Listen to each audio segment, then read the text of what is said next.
gerbiamas ministrė. Džiaugiuosi, kad tos praėjusios kadencijos diskusijos, tie vizitai į Lenkiją, ekonomikos komiteto ir kitų kolegų iš tikrųjų tampa ne tik diskusijomis, bet ir rimtų darbo.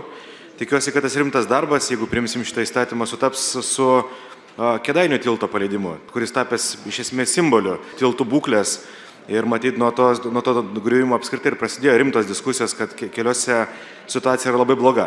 Kalbėdamas ir pasisakydamas, iš tikrųjų palaikydamas jūsų šitą idėją, man norisi dar kartą įsitikinti, nes jau turėjom prieš tai buvusi ministrą, kuris iš tribūnos kalbėjo, keliant, pavyzdžiui, viniečių kainas, kad visas biudžetas tikrai nukeliaus ten, kur turi nukeliauti, bet nenukeliavo. Ar jūs tikrai turite tą sutarimą, kad KPP lėšos nemažėja ir kad tikrai ta būklė gerės? Ir kaip pats minėjote, kad jisai bus neamžinas, tai per kiek laiko jūs galvojate, kiek tam fondui reikės dirbti, kad situacija Lietuvos keliuose atsistotų į tą būklę, kuri iš tikrųjų būtų patenkinama visiems? Ar KPP nesumažės, tai aš turiu labai tvirtą tikėjimą, kad taip ir bus. Tai šiandien toks sąžiningiausias atsakymas, kuris gali būti.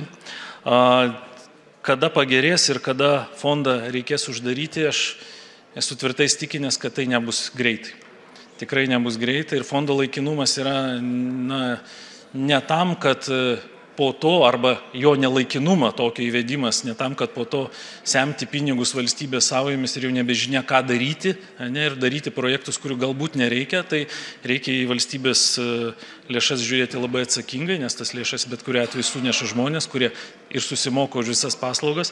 Tai taip, tai bus laikina, bet laikinumas užtruks, nes Lenkijos kolegų pavyzdžių, žinot, šiandieninę būklę, iki jos eita tikrai ne vieną dešimtmetį. Tai aš asmeniškai tikrai netikiu, kad galėsiu atsistoti ir kaip sakant, atvirai žiūrėti į akis ir sakyti, kad aš pagerinau kelių būklę, bet aš labiausiai, ko noriu, tai palikti ateinantiem politikam, kurie sėdės čia, stovės prie šitos tribūnos, tvirtą pagrindą, sisteminį požiūrį tam, kad galėtų Lietuvos kelių būklę pagerinti taip, kaip ir turi būti. Ir labiausiai man norėtųsi iš tikrųjų bet kur dirbant, kur gyvenimas nuveda, mus paprastai sunku prognozuoti, bet važiuoti tokiais keliais, kad džiaugčiausi, jog kažkada tai pradžią geriem keliam nudaviau taip kukliai aš.